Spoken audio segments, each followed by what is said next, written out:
আগামীর বাংলাদেশ হবে ঐক্যবদ্ধ ইসলামী শক্তির।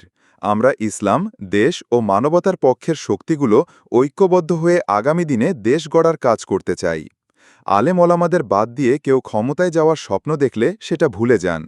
গতকাল ১৩ই জুলাই রবিবার সন্ধ্যায় উপজেলার চাম্বলবাজার এলাকার আয়ান পার্ক কমিউনিটি সেন্টারে অনুষ্ঠিত বাংলাদেশ মুজাহিদ কমিটি ও জাতীয় ওলামা মাশায়েখ আইম্মা পরিষদ বাঁশখালী শাখার উদ্যোগে ওলামা মাশায়েখ সম্মেলনে ইসলামী আন্দোলন বাংলাদেশের আমির আলহাজ মাওলানা মুফতি সৈয়দ মোহাম্মদ রেজাউল করিম পীর সাহেব চরমোনাই এসব কথা বলেন।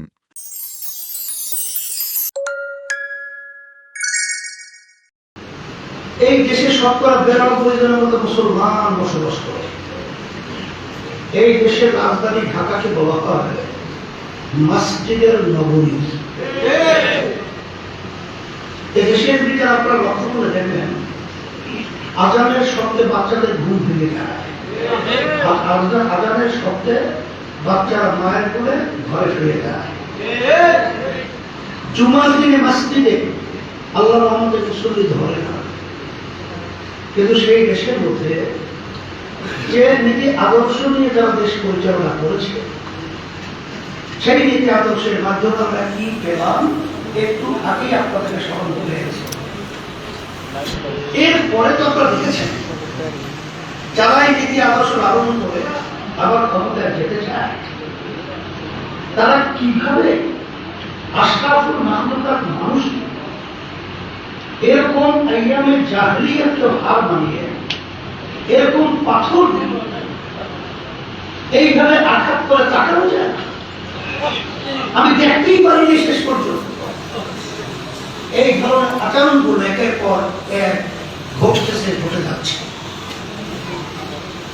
আল্লাহ রাব্বুল আলামিন বলছেন, যে জাতি নিজেদের ভাগ্যের পরিবর্তন না করে ওই জাতির ভাগ্যের পরিবর্তন আমি করি না, ঘটাই না। ইসলাম কি? আমার আপনাদের রহমাতুল্লাহি আলাইহি চরমনের জমিনে কোনায় আছে। আল্লাহ তার দরজা ভেসতে বলুন আপনাদের রহমাতুল্লাহি আফসোস করে বলতেন, ইসলাম জিনিসটা কি এটা আমরা দেখাতেও পারলাম না, বোঝাতেও পারলাম না। এই আফসোস কি আমরা কিন্তু চরমনের মাটিতে ঘুরে আছে। অসংখ্য ওলামায়ে ভক্তেন, তারা আজকে দুনিয়া থেকে বিদায় নিয়ে আজকের মাঠে মিছিল খুলে আসে। আপনাদেরকে সত্য ইসলামের শুভ এবং মানব রচিত কুফরি তন্ত্র মধ্যে খুব কম। আপনাদেরকে কয়েকদিন আগের ঘটনা বলবেন তো আপনারা বুঝবেন। ৫ই আগস্ট যখন দেশ আবার স্বাধীন হলো, ওই ব্যাখ্যা আমি যাবো না ভাই।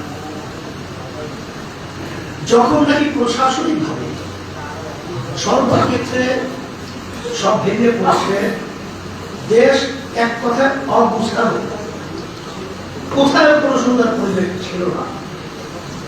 তখন তো ভারত কিন্তু আমাদের পাশের রাষ্ট্র, উচিত ছিল পাশের রাষ্ট্রের সাথে বন্ধুত্ব থাকবে, কিন্তু তাদের আচরণটা ছিল সম্পূর্ণ বিপরীতমুখী। তাদের সগুণ চোখের মাধ্যমে আমাদের দেশকে আবার অশান্তি করার জন্য যখন তারা বিভিন্ন ধরনের নীল নকশা তৈরি করছিল, তখন তাদের একটা বড় ইস্যু ছিল যে সংখ্যালঘুদেরকে তারা সামনে নিয়ে আসবে, তাদের ঘরে বাড়ি ভাঙা হচ্ছে, তাদেরকে মারা হচ্ছে, তাদের ঈদগাহ ধ্বংস করা হচ্ছে, তাদেরকে বিভিন্ন ধরনের অমুক প্রমুখ সমুখ জুলুম করা হচ্ছে। এটা বিশ্বের মধ্যে তারা সুন্দরভাবে উপস্থাপন করে আবার দেশের ভিতরে হস্তক্ষেপ করার বিভিন্ন প্রক্রিয়া শুরু করেছিল। তখন আপনারা দেখেছেন ইসলামী আন্দোলন বাংলাদেশ এবং তার সহযোগী সংগঠন সহ সম্মানিত ওলামায়ে কেরামরা, তখন আমরা কিন্তু দেশকে রক্ষার জন্য, ইসলামের নীতি আদর্শ বুঝাবার জন্য, তখন আমরা কিন্তু সংখ্যালঘুদের জান মাল ইজ্জত, তাদের উপাসনালয় সহ সেইটা আমরা নিরাপত্তা পাহারাদারের দায়িত্ব পালন করেছি।